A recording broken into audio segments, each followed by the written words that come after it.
One thing about this book is the calmness it radiates. The front cover, the color. When the front cover is calm and attractive, you ask the question, what about the title? Persona non grata is the title of the book. Written by Ismail Omipidan. Look at the book here. It's a book on media, politics, and power. It's a book that takes you into Borno State, takes you to Kaduna, brings you to Abuja, then creates a residence in the National Assembly, takes you to the newsroom, and boom! You are in Osun, politics, and power.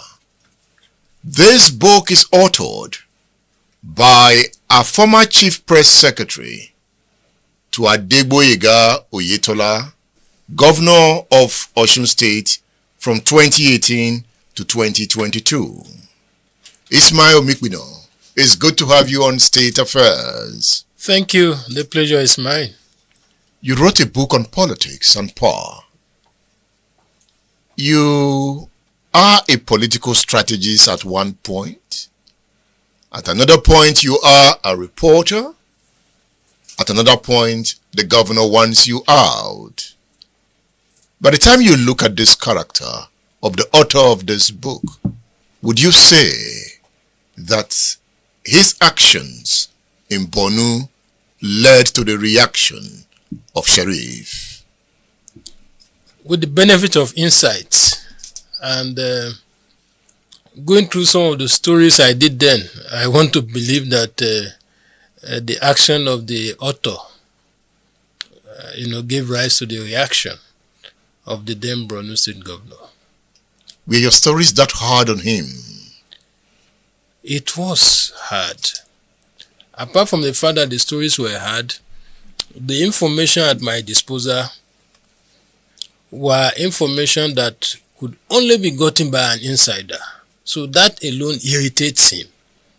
I recall there was a particular decision he took, and in less than 5 minutes, I was calling the special advisor on media for reaction. And that one, I was told to rush to him and said, and the man was like, who is the one giving him information? And I understand somebody replied and said, Your Excellency, sir, the same way you were getting information when Kachala was governor, because it was Modu Sheriff who dislodged Kachala. They were members of the same political party, APP at the time. Sheriff was in the Senate, Kachala was the governor. But Sheriff ensured that Kachala never got a return ticket on the platform of the APP, and that led Kachala to defect to AD. How was he able to do that? Sheriff is very powerful. Then, until 2011, since his foray into politics in the 90s, he never lost any election. The first election he was going to lose was his bid to return to the Senate in 2011 after producing a successor in Kashim Shettima. But he lost that election. That was the first time he was going to lose an election. So Shem was very powerful, and because of his access to resources, enormous, he could do and undo. In fact, as a reporter then, most people believe that, in Africa, once you do things that people believe are unthinkable, the easiest way to describe it is that maybe you are also using African magic. Because in Borno then, I was the only one who could dare the government. You dared the government of Ali Modu Sharif, the powerful governor. You said in your book that the first of such stories had to do with the series the Sun ran after the 2003 general elections, with the title, Powers Behind the Throne. When I saw the one that was done on Abia, which was about the publisher of the newspaper itself, Senator Ojus Okalu, who was the henchman in Abia State, I felt if the paper could run that kind of story on Abia, then I must not leave any stone unturned as far as exposing that of Borno. So you knew what you were going into. I knew it. Because, we're running the series then, Powers Behind the Throne. The essence was to examine how the governors were running, the state. At the time, in Abia, there was this story that the governor's mother was very powerful. And when I read the story run by the Sun, and I knew the publisher of the paper, I was like, if the Sun could run this type of story on Abia, then I must go extra mile to expose that of Borno. And at the time in Borno, Ali Modu Sheriff, the sister-in-law, was the accountant general of the state. His uncle was the commissioner for finance. His brother was one of the commissioners.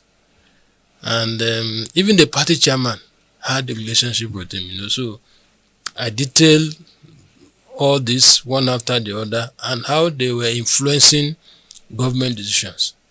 And I think that paper sold massively, to the extent that at some point vendors were selling the photocopy of the same paper, and that was one of the stories that made him to ask the security operatives to come after me.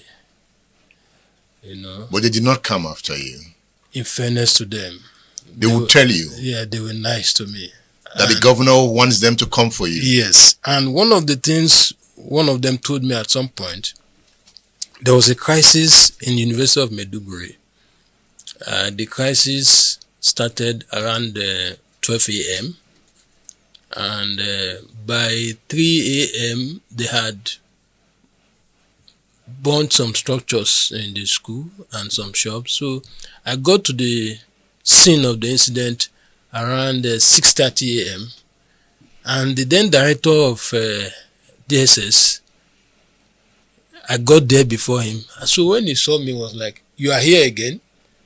He said, "Well, if all journalists operate the way you operate, I don't think we will have issues in the state." And after the incident, he called me aside and said, "Look, on several occasions we have been asked to pick you up, but by the time we do our check, we realize that most of the stories you run, they are factual based. But how you get your information baffles us, and that is the worry of Mr. Governor. So most times when the man is agitated and he wants them to pick me up, they'll just give me information that should lie low. So sometimes I'll just take off and go to Kaduna." Pick you up for what? You know the way state governors use state powers, I'm sure maybe if it were now, I probably would not have survived it. Because, once they arrest you, they just go and lock you up. They can decide to prefer some charges against you, which they usually are unable to sustain. And sometimes too, the psychological trauma you suffer, because I recall when once the DSS arrested me in Kaduna, they asked me to stay in one room, only me. And for like 3 hours, I was there alone. Nobody spoke to me. Nobody told me anything. Nobody told me my offense. And it was until like after 4 hours before I think the director or deputy director now came and was saying that did a story And I said the governor traveled, but the governor is back. I said, when did the governor travel? When did he return? Then he challenged me on some of the facts, especially with regards to the state of the health of the governor, the then governor. And I challenged them. I said, look, let the governor publish the records of his health status. If you don't find the things I wrote about his health status in the report, then you can do whatever you like with me. Eventually, they couldn't press any charges, and they let me go. But at this point, you were also neck deep in Borno State politics. Yes. So it was not just your reporting, you were playing politics.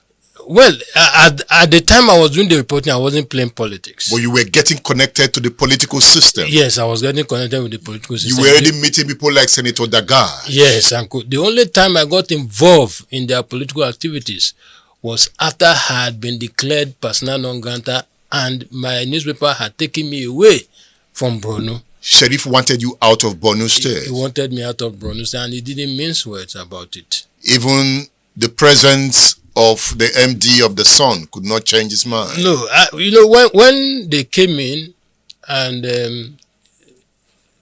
they invited them to the government house, I joined them in their lodge. We were preparing to go, and Sheriff now sent one of his protocol men to say that they should not come with me. And that was when my deputy managing director, the late Dingba Igwe, now said, obviously the man wants to talk about you and he doesn't want you to be present. So you stay back.